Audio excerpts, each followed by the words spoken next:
Hey, Amber Anderson here, and I'm super excited to be joining you with Linnea Arrington.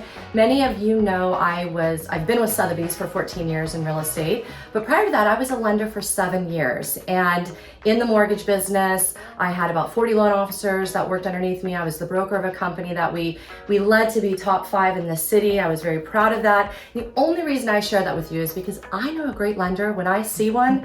And this woman sitting next to me, she's the founder, owner of San Diego Funding, truly a wealth of knowledge. I know the last time we were on, we spoke about kind of the jumbo loans and what was changing, but today I want to dive into the changes that have happened with conforming loan limits because it's very exciting and important to our buyers currently. So what has changed? Well, very exciting things again in finance. So just this last month, the government came out and increased the Fannie Mae Freddie Mac loan limits, which also increases FHA's loan limits, to $880,000. That's $130,000 more than last year. Which is huge. It affects so many people now. So even though we look at jumbo loans, because a lot of us use jumbo loans, majority of people use conforming loans. So it affects so many more people.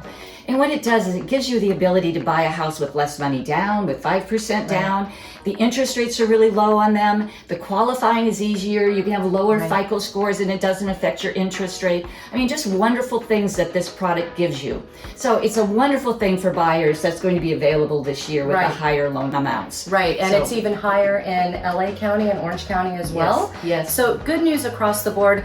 I know you often get asked, but what is your kind of opinion or outlook with regards to pricing? Because a lot of buyers think prices and values of homes are coming down because interest rates, but I think you're seeing a little different. Well, inflation has put some pressure on interest rates a little bit, but they're still in the low 3s, which is still historically a wonderful, wonderful interest rate.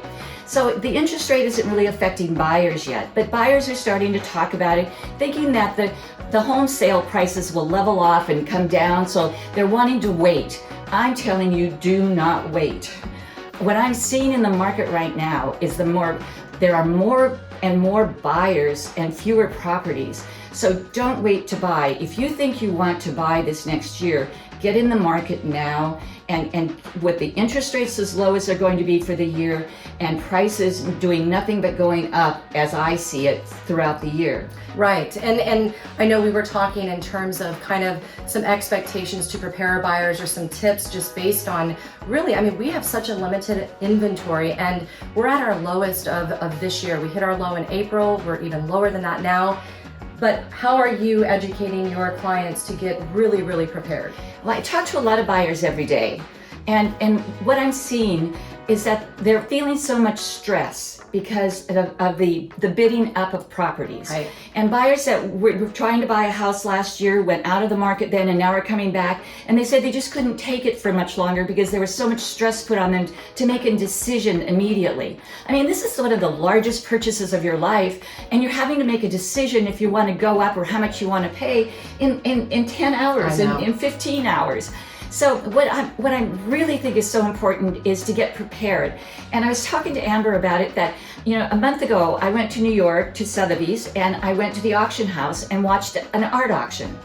And it was really interesting because when you see a piece of art for sale, they have the minimum price on it. This is the minimum that the seller will take. And then they have what they think it was the top price of what it's worth.